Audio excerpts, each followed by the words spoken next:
За галлгааны улирал эхэлсэнтэй холбоотой угаарын дуудлага мэдээлэл тогтмол бүртгэгдэж байна. Өнөөдрийн байдлаар нийслэлийн хэмжээний төлш хэрэглэгч 176 мянган өрх байгаагаас 131 мянган нэгдсэн системд холбогдсон шинэ төрлийн угаар мэдрэгч суйрлуулад байна. За гэвч үүнээс 18900 орчим айл өрх нь угаар мэдрэгчээ унтраасан байдалтай байна. Энэ мэтээр угаар мэдрэгчээ ажилуулахгүй галалсан үедээ өрхөө бүтээх зэрэг нь эрсдэл үүсэх шалтгаан болж байгааг анхааруулж байна. Нийслэлд хурд тунц орсон өдрүүдэд угаарын дуудлага нэмэгддэг байна. За өчигдрийн байдлаар гэхэд нийслэлийн түргэн тусламжийн төвд 3/8 иргэний угаарсан гэх дуудлага бүртгэгдсэн байна. Одоо иргэдүүд маань болохоор өөрийгөө угаарсан гэж мэдхгүйгээр одоо толгой эргээ дотор муухаараад татаад гэдэг гэсэн утгатайгаар ер нь бол дуудлага бүртгэгдэж орж ирдэг.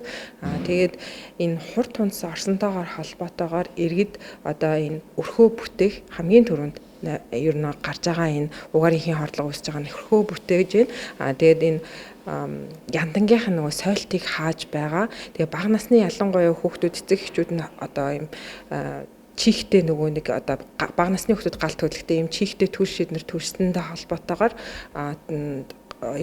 угаарын хордлого үүсэж байна.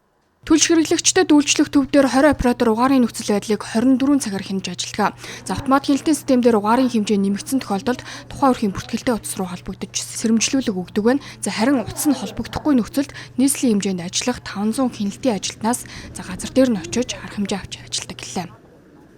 Иргэдийн маань одоо нэг хайхрамжгүй хийнэггүй ч гэдэг юм нэгс нэг тийм үйлдэл гараад байгаа нь үнэхээр хэлэхгүй байж болохгүй.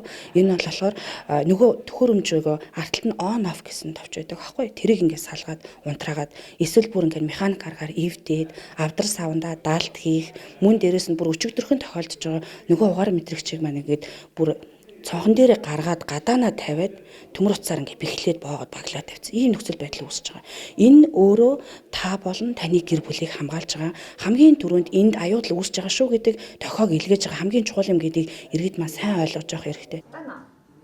За галлгааны улирал эхэлснээс хойш буюу 9-р сарын 15-наас 10-р сарын 13-ны хооронд төлш хэрэглэгчдэд үйлчлэх төвдөр угаарын хэмжээ өссөн гих 15525 дуудлага ирсэн байна. За энэ хүрээнд яаралтай мэдэгдснээр 31050 хүний амнаас эрүүл мэнд эрсдэхээс урьдчилан сэргийлж чадсан гэлээ. За ингэхдээ гэрээт хяналтын ажилчид 860 удаа айл өрхөдөд очиж ажилласан байна. Интум гэсэн угаар мэдрэгчийг тавьснаар төвийн одоо төлш хэрэглэгчдэд үйлчлэх төв дээр мэдээ очих дамжуулах гэсэн тийм давуу талтай. Айлууд шөнө унтчихсэн ч гэсэн цаанаас нь дохио өндөр болсны тохиолдолд айлууд руугаа тухайн төлш хэрэглэгчд үйлчлдэг төвөөс залгадаг. Тэр нь давуу тал. Төлш хэрэглэгчдэд үйлчлэх төвдөр мөн засвар үйлчилгээний хэлтс ажилдаг байна. За тус хэлтс нь яндан пишингээ үлэх боломжгүй айл өрхөдөд үн төлбөргүй үйлчилгээ үзүүлдэг. За галлгааны аюулгүй байдлаас гадна галсан үедээ өрхөө бүтээхгүй байх, угаарын хий мэдрэгчээ тогтмол хасаалтай байх нь энэ чухал байна.